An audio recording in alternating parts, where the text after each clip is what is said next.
Well, it is sometimes a long road for people, but as we've seen and we've shown many times on this program, people can rise up out of tragedy and out of the circumstances that really have been very tragic in their lives. Our next guest not only knows about that personally, but she travels the whole world, helping people recover from tragedy and then experience their full potential. But she's got a message here today about preventing that stuff from happening as well. Jessica Minhas joins us here this morning. If she looks familiar, you're Miss Florida. That's only one of your claims to fame. Are you embarrassed by that now? I can't believe you guys found that. I really buried that. Well, you can't hide that when you've been Miss Florida.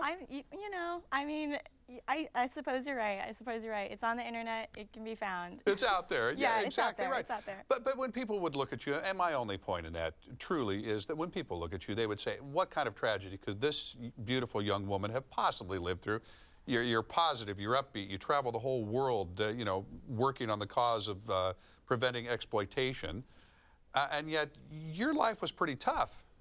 It was. I mean, thank you for that. Yeah, it was challenging. And often when I speak to audiences, I count that as I'm thankful for it, because now when I speak to audiences, I can really say, like, look, I've been down your road. I've been abandoned. I've been neglected. I've been abused. I've been sexually abused. Gosh, you name it. I've seen it, and I know that hope is possible. It's totally possible to rise above it. You weren't raised by your biological parents, were you? I wasn't raised by my biological parents. I was raised by my maternal grandfather on his own, which I don't know if you've dealt with your grandkids, but trying to raise a grandchild, starting at the age, I think he was like 65 when he started, on into 18. I mean, I can't imagine raising teenagers myself, and so there were problems there.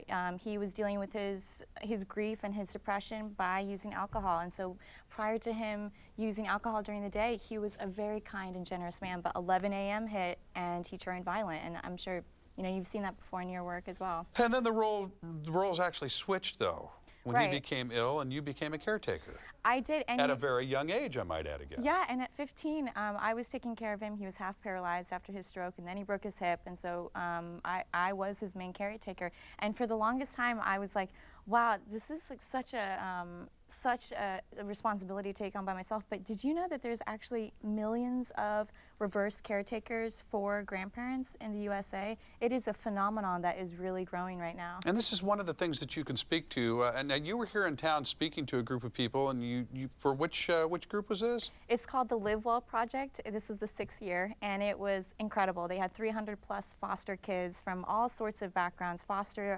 homeless, domestic violence households, coming together and really treating them for a day of sort of pampering and inspiration. So what's the first thing that you tell a young person about rising up beyond the tragic circumstances and trying to get on with it? Coming from somebody like me, I would think that some people would almost find that insulting from me. But from you, who's lived a lot of that, the message must be received differently at times. Yeah, I think for me, and this comes from my personal journey of just starting to finally embrace my story and not be ashamed of it, and also to really commit to healing.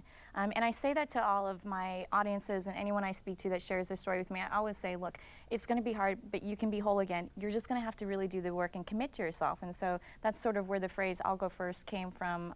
That's the organization I'm starting. But the idea is really to say, look, I have to rise up for myself and decide to commit to healing. We're looking at some pictures here, and I see you with family members, and I'm guessing probably not in America in some of those pictures. That picture is so fun for me to talk about, because when my grandfather passed away, I didn't have any family left over. I mean, nobody. Nobody. And so I found a baby picture of a half-sister, and so for the next 10 years, I have been traveling the world trying to locate my biological family, and I just met that family in London last year, so that is from last year. Oh my gosh. How did you manage to find them? It's just serendipitous. A lot of Facebook, actually, a lot of Googling. Now I do it for other people, just on the side for fun, because I've gotten so good at finding so many people. But yeah, it was so fun. And at the last picture you saw with Hillary Clinton there, that's my cousin Kumal, who I found on Facebook just 2 years ago. Oh my goodness. Where does a young person start? If there's somebody watching this right now, or maybe there's somebody who knows a young person, has a young person in their life, I would think that you have to reach out at some point.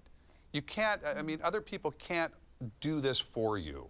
Right. You have to do it. You have to do it for yourself, but you have to do it in community.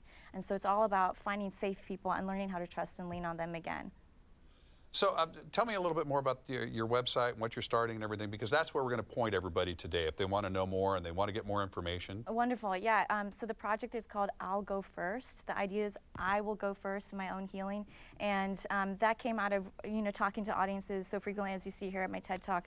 And having people come up to me afterwards and be like, thank you so much for talking about this. I've never told this to anyone but X, Y, and Z. And I always thought, man, I wish there was a place for these people to go. And so that's really what I'llGoFirst.com is about. It's a place to share your story, get it off your chest, be connected with healing resources, and go live on purpose. I always tell people it's possible to go live your dreams. It doesn't matter what has happened to you in your past. You could do it, and you can live a life on purpose. Yeah, I have people in my life that I know have gone through similar experiences as you, and I've watched them live that out and heal, but then I've watched them try to share that with others, and that's maybe the next step. And I get very emotional about that when I think about it, because I'm thinking of one person in particular.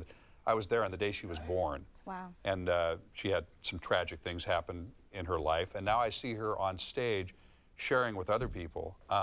It's an amazing thing when you can bring it all the way around and you're healed to the point where you can then help others. Yeah, there was a moment when I was 8, and probably similar to your friend who's in your life, your special person, I thought to myself, if I survive this, then I hope my story can help other people. And that's really what kept me going. And I actually have that moment on tape when she realized that in front of an entire group of people. Wow.